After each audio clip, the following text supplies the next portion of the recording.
Hello dear students,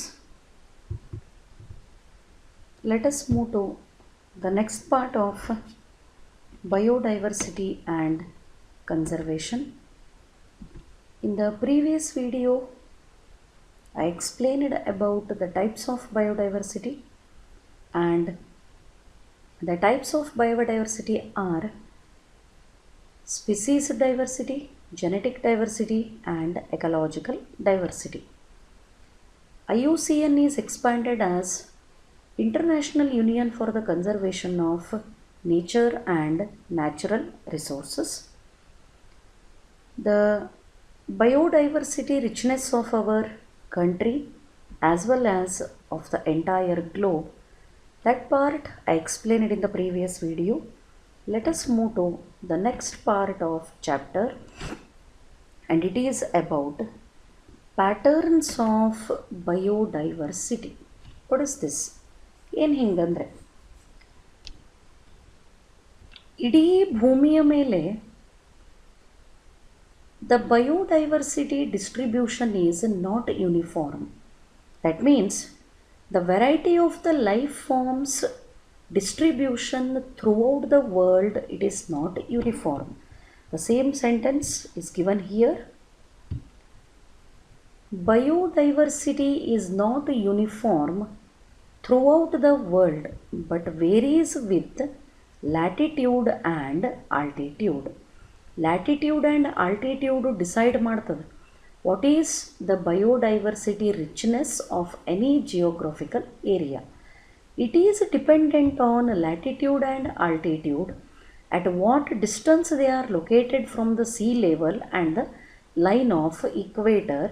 Depending on that, biodiversity is varying from one area or one geographical area to another geographical area. Favorable environmental conditions favor speciation and make it possible for a larger number of species to exist there. That is, biodiversity is more in such area than other areas. What it means?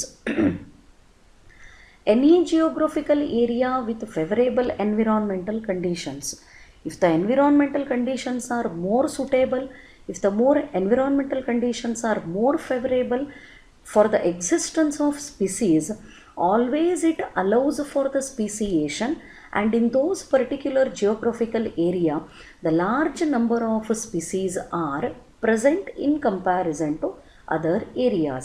Say for example, tropical ಏರಿಯಾಗಳನ್ನು ತಗೊಂಡ್ರೆ, tropical areas ಅಂದರೆ ಎಲ್ಲಿ ಬರ್ತಾವ?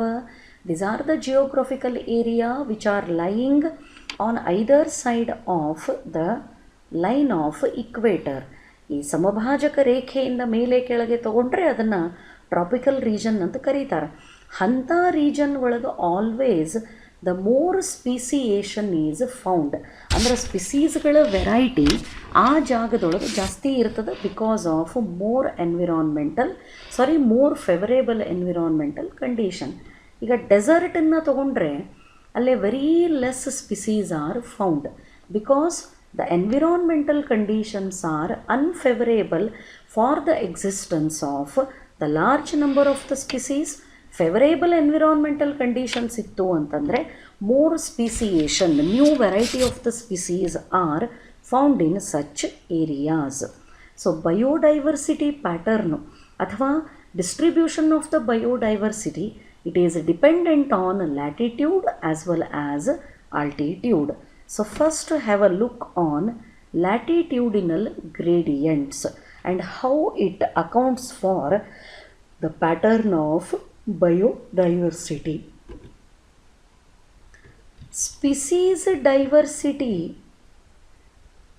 Decreases from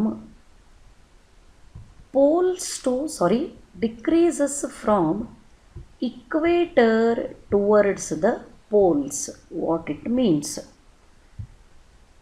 Earth is spherical structure. Just I will draw the simple diagram to explain. If this is the Earth planet, then let us imagine this as line of equator. Next to the line of equator is tropical area or a tropical zone. Next to that one is temperate, and ultimately the last one represents the poles from both the sides.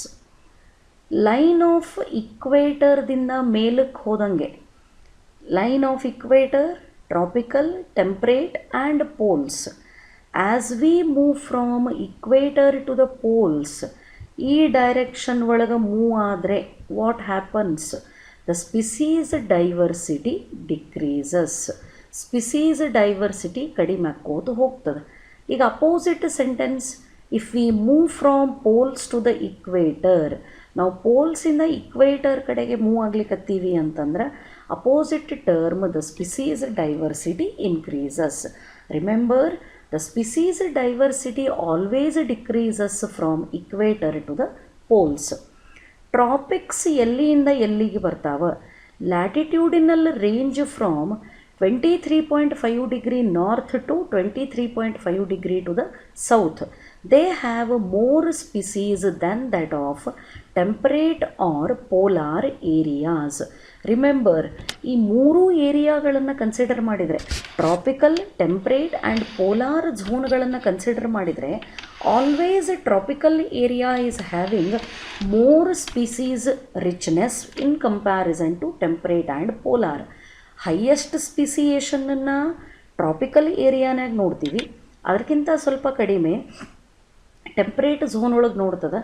ಭಾಳ species ಕಡಿಮೆ, very less speciation or number of the species are very less in the polar area. With reference to latitudinal gradient, one example is given in the syllabus and this is the example. How the latitudinal gradient affects the existence of species. Latitudinal gradient species ಡಿಸ್ಟ್ರಿಬ್ಯೂಷನ್ನಿಗೆ ಹೆಂಗೆ affect ಮಾಡ್ತದೆ? ಏನದು sentence ಇಲ್ಲ latitudinal gradient ಒಳಗೆ? Species diversity decreases from equator towards the pole. ಇಕ್ವೇಟರ್ದಿಂದ polar region ಕಡೆಗೆ ಹೋದಂಗೆ species diversity ಕಡಿಮೆ ಆಕ್ಕೋತ ಹೋಗ್ತದೆ. ಅದಕ್ಕೆ ಒಂದು ಎಕ್ಸಾಂಪಲನ್ನು ಸಿಲೆಬಸ್ ಒಳಗೆ ಕೊಟ್ಟಾರೆ. Number of bird species. Colombia, where it is located near equator. Near equator ಅಂದ್ರೆ ಇದು ಯಾವ ಝೋನ್ ಒಳಗೆ ಬರ್ತದೆ? It is tropical. What is the number of bird species? It is 1400. India in tropical region, it is about 1200 species. New York, it is only 105, ಅಂದರೆ temperate zone ಒಳಗೆ ಹೋಗ್ತದೆ. Greenland, it is the polar zone where you can see only 56 species. ಅಂದರೆ ಯಾವುದು tropical area ಒಳಗೆ ಅದ, whether it is Colombia or part of our country in the tropical zone, they are showing high species number or number of the species in that area are more. ಟೆಂಪ್ರೇಟಿಗೆ ಬಂದಂಗೆ ಸ್ಪಿಸೀಸು 1000 ಇದ್ದದ್ದು ಒಮ್ಮೆ 100 ಆಯಿತು. Greenland belongs to polar zone and here you can see only the 56 bird species. That means as we move from equator to the polar zone, equator ಇಂದ polar zone ಕಡೆಗೆ ಬಂದಂಗೆ ಸ್ಪಿಸೀಸ್ಗಳ ಸಂಖ್ಯೆ ಏನಾಕೋತ ಹೋಗ್ತದೆ? ಕಡಿಮೆ ಆಕೋತ ಹೋಗ್ತದೆ. This is example for latitudinal gradient. As we move from the equator to the poles, the number of species decreases, and for that the given example is with reference to bird species in different countries like Colombia, India, New York and Greenland. Then coming to the next one.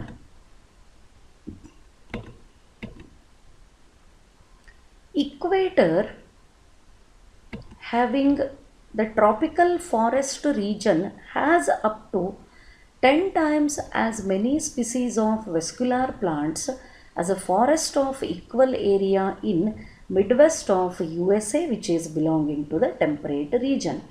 Another, again the comparison is given with reference to the tropical zone and temperate zone.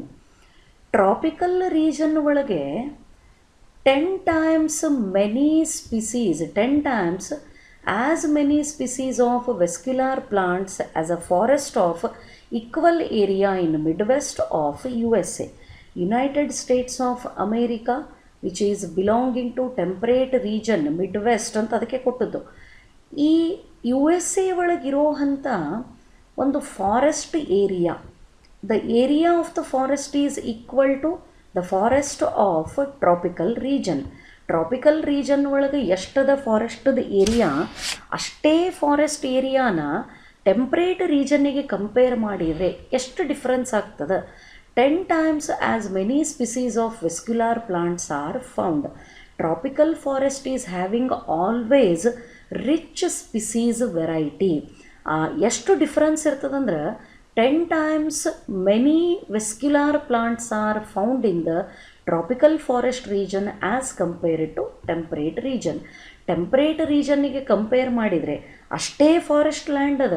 Tropical ಫಾರೆಸ್ಟದು ಎಷ್ಟು ಏರಿಯಾನ ನಾವು ತಗೋತೀವಿ ಅಷ್ಟೇ ಏರಿಯಾನ temperate zone ಒಳಗೆ compare ಮಾಡಿದಾಗ temperate zone ಒಳಗೆ 10 ಪಟ್ಟು ವೆಸ್ಕ್ಯುಲಾರ್ ಪ್ಲಾಂಟ್ಗಳ ಸಂಖ್ಯೆ ಕಡಿಮೆ ಅದ.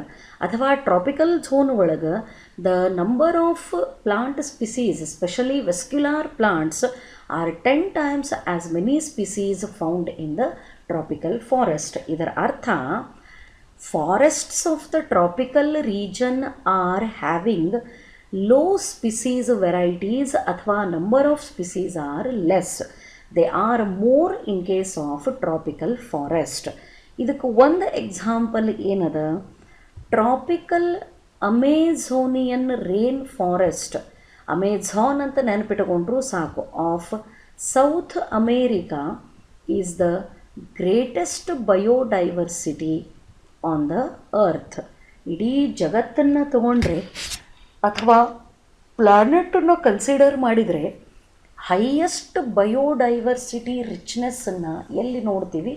It is observed in the tropical rain forests of Amazon which is belonging to South America. ಅಷ್ಟು ಸ್ಪಿಸೀಸ್ ರಿಚ್ನೆಸ್ ಬೇರೆ ಜಿಯೋಗ್ರಫಿಕಲ್ ಏರಿಯಾನಾಗ ಇರದೇ ಇರೋವಂಥ ಎಲ್ಲ ಸ್ಪಿಸೀಸ್ಗಳನ್ನು ಆ ಅಮೇರಿಕನ್ ರೇನ್ ಫಾರೆಸ್ಟ್ ಒಳಗೆ ನೋಡ್ತದೆ. And American rain forest, the Amazon rain forest, it is belonging to tropical zone. This is the longest river, Nile. On either side of this river, the thick forest, ಎಷ್ಟು thickness ಅದ, ನಾನು ಒಂದೇ ಒಂದು ಇಮೇಜನ್ನು select ಮಾಡಿಕೊಂಡದ್ದು. ಇಷ್ಟು thick ಆದಂಥ forest ಇದಕ್ಕೆ world's lung ಅಂತ ಕರೀತಾರೆ. ಇಡೀ ಜಗತ್ತಿಗೆ ಬೇಕಾಗಿರೋವಂಥ ಹೈಯೆಸ್ಟ್ ಆಕ್ಸಿಜನ್ನನ್ನು ಈ ಫಾರೆಸ್ಟಿಂದ ಪ್ರೊಡ್ಯೂಸ್ ಆಗೋದನ್ನು ನಾವು ನೋಡ್ತೀವಿ. ಅಷ್ಟು thick forest. But because of the greediness of ಮನುಷ್ಯನ ಆಸೆಗಳಿಗೆ ಮಿತಿನೇ ಇಲ್ಲ. ಎಷ್ಟು ವರ್ಸ್ಟ್ ಆ್ಯಕ್ಟಿವಿಟೀಸ್ ಅಂದರೆ ಈ ಫಾರೆಸ್ಟನ್ನು ಕೂಡ ಎಷ್ಟರ ಮಟ್ಟಿಗೆನೋ ಮನುಷ್ಯ ಲಾಸ್ ಮಾಡ್ಯಾನ. ಅಂದರೆ ಈ ಫಾರೆಸ್ಟ್ ಒಳಗೂ ನಾವು ಪ್ಲಾಂಟನ್ನು ಹಾಳು ಮಾಡೋದನ್ನು ನೋಡ್ತೀವಿ, ಕಟಿಂಗ್ ಆಫ್ ದ ಪ್ಲಾಂಟ್ಸನ್ನು ನೋಡ್ತೀವಿ, ಹಂಟಿಂಗ್ ಆಫ್ ದ ಆ್ಯನಿಮಲ್ಸ್. ಅಲ್ಲಿರುವಂಥ ಟ್ರೈಬಲ್ ಕಮ್ಯುನಿಟಿ ಅಲ್ಲೇ ಇರ್ತಾರೆ. Of course they protect, but they are also dependent on the forest and forest animals for the purpose of food. So deforestation is even observed in the thick forests of Amazon, and these are some rare animal images which are found in the tropical rainforests of Amazon. ಅದಕ್ಕೆ ಇದನ್ನು world's lung ಅಂತ ಕರೀತಾರೆ. ಇಡೀ ಭೂಮಿಗೆ ಬೇಕಾಗಿರೋವಂಥ maximum ಆಕ್ಸಿಜನ್ನನ್ನು ಈ ಫಾರೆಸ್ಟೇ produce ಮಾಡ್ತದೆ. ಅಷ್ಟು ಥಿಕ್ಕಿರೋ ಫಾರೆಸ್ಟನ್ನು ಕೂಡ 40% ಮನುಷ್ಯ ಹಾಳು ಮಾಡ್ಯಾನ. ಅಂದರೆ ಎಷ್ಟರ ಮಟ್ಟಿಗೆ ಗ್ರೀಡಿನೆಸ್ ಅದ ಇಮ್ಯಾಜಿನ್ ಮಾಡಬೇಕು. ಆ್ಯಂಡ್ ಲಾಸ್ಟ್ ಇಯರ್ ಇಲ್ಲಿ ಆದಂಥ ಒಂದು ನ್ಯಾಚುರಲ್ ಹೆಸಾರ್ಡ್, ಅಲ್ಲೇ ಫೈರ್ ಇತ್ತು ಫಾರೆಸ್ಟ್ ಒಳಗೆ, ಬೆಂಕಿ ಕಾಣಿಸ್ಕೊಂಡು ಎಷ್ಟೋ percent of the forest damage ಆಗಿತ್ತು. ಆ್ಯಂಡ್ ಅಲ್ಲಿರೋವಂಥ ಪ್ರಾಣಿಗಳಿಗೂ ಅದು ರಿಸ್ಕನ್ನು ಕ್ರಿಯೇಟ್ ಮಾಡ್ತು. ಬಟ್ ಇಡೀ ವರ್ಲ್ಡನ್ನು ಕನ್ಸಿಡರ್ ಮಾಡಿದರೆ, if we consider entire earth, the richest forest with richest species diversity is found in the tropical rain forests of Amazon belonging to South America. Then moving to the next part, this is again the same image.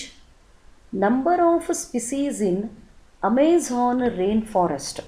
Amazon rainforest ಒಳಗೆ ಎಷ್ಟು ಸ್ಪಿಸೀಸ್ಗಳು ಅವ. ಸುಮ್ಮನೆ ಒಂದು variety, ಒಂದು example ಅಂತ ಹೇಳಿ ಇದನ್ನು syllabus ಒಳಗೆ ಮೆನ್ಷನ್ ಮಾಡ್ಯಾರ. 40,000 varieties of plants, 3,000 fishes varieties, 1,300 bird varieties, 427 mammals, 427 amphibians, 378 reptiles, 1,25,000 invertebrates. You need to remember these numbers properly. ನಮಗೆ ತಿಳಿದಂಗೆ ನಂಬರ್ ಬರ್ಕೋತ ಹೋಗೋದಲ್ಲ, ಅದೇನು ನಂಬರನ್ನು ಮೆನ್ಷನ್ ಮಾಡ್ಯಾರ the same you need to remember. 40,000 plant ವೆರೈಟಿಗಳನ್ನು, 3,000 ಫಿಶಸ್ ವೆರೈಟಿಗಳನ್ನು, 1,300 ಬರ್ಡ್ ವೆರೈಟಿಗಳನ್ನು, 427 varieties of mammals and 427 varieties of amphibians, 378 varieties of reptiles. All these are observed along with 1,25,000 varieties of invertebrates. ಇಷ್ಟು species ರಿಚ್ನೆಸ್ಸನ್ನು ಎಲ್ಲಿ ನೋಡ್ತದೆ? It is observed in the tropical rain forests of Amazon which is belonging to South America. ಇಷ್ಟು species richness ಇರೋದ್ರಿಂದಾನೇ ಇದಕ್ಕೆ world's biodiversity hotspot ಅಂತ ಕರೀತಾರೆ. The new term I used is hotspot. Any geographical area which is rich in species diversity. ಯಾವುದೇ geographical ಏರಿಯಾನಾಗ ಭಾಳಷ್ಟು variety of ಸ್ಪಿಸೀಸ್ಗಳು ಇದ್ದರೆ ಅದನ್ನು ಬಯೋಡೈವರ್ಸಿಟಿ ಹಾಟ್ಸ್ಪಾಟ್ ಅಂತ ಕರೀತಾರೆ.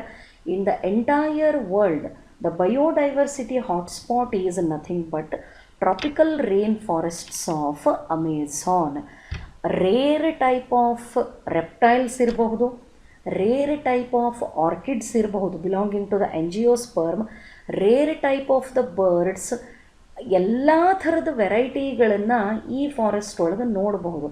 ನೀವು ಜಿಯೋಗ್ರಫಿಕಲ್ ಚಾನಲನ್ನು ರೆಫರ್ ಮಾಡಿದರೆ ಅಥವಾ ಅದರದ್ದು ವೀಡಿಯೋಸನ್ನು ನೋಡಿದರೆ ಬಹಳಷ್ಟು ಸಾರಿ ಅಮೆಝಾನ್ ಫಾರೆಸ್ಟ್ ಒಳಗಿರೋ ಅಂಥ ಸ್ಪಿಸೀಸ್ಗಳ ಬಗ್ಗೆ ಡಾಕ್ಯುಮೆಂಟರಿನ ತೋರಿಸ್ತಿರ್ತಾರೆ. ಬಹಳಷ್ಟು ಸಾರಿ ಅದ್ರ ಬಗ್ಗೆ ಇನ್ಫಾರ್ಮೇಷನನ್ನು ಕೊಡ್ತಿರ್ತಾರೆ. The type of the tribe inhibiting these Amazon forest area, ಅವ್ರ ಲೈಫ್ ಸ್ಟೈಲ್ ಏನದ, ಅಲ್ಲಿ ಸಿಗೋ ಅಂಥ unique variety of birds, animals and unique variety of plants ಯಾವವ, all that information is collected. If you search in the YouTube also, you will get a number of videos with reference to Amazon forest. Remember, this is world's richest biodiversity hotspot. ಇಡೀ ಜಗತ್ತಿಗೆ ಇಷ್ಟು ಬಯೋಡೈವರ್ಸಿಟೀಸ್ variety ಇರೋವಂಥದ್ದು ಬೇರೆ ಎಲ್ಲೂ ಸಿಗೋದಿಲ್ಲ. It is found only in the tropical rain forests of Amazon. Then the next part, it is again with reference to latitudinal gradient. ಈ explanation ಒಳಗೆ ಒಂದು ಕ್ಯಾರೆಕ್ಟರನ್ನು ನೀವು ಅಬ್ಸರ್ವ್ ಮಾಡಿದರೆ ಅಥವಾ ಕಾನ್ಸಂಟ್ರೇಟ್ ಮಾಡಿದರೆ, tropical regions are having rich species diversity. ಅದಕ್ಕೆ ಇಕ್ವೇಟರ್ದಿಂದ ಪೋಲ್ ಕಡೆಗೆ ಹೋದಂಗೆ ಏನಾಗ್ತದಂತ ಹೇಳ್ತೀವಿ, the species richness or biodiversity decreases. ಯಾಕೆ ಟ್ರಾಪಿಕಲ್ ರೀಜನ್ ಒಳಗೆ ಬಯೋಡೈವರ್ಸಿಟಿ ರಿಚ್ನೆಸ್ ಇರ್ತದೆ? This you have to concentrate and you need to make the practice.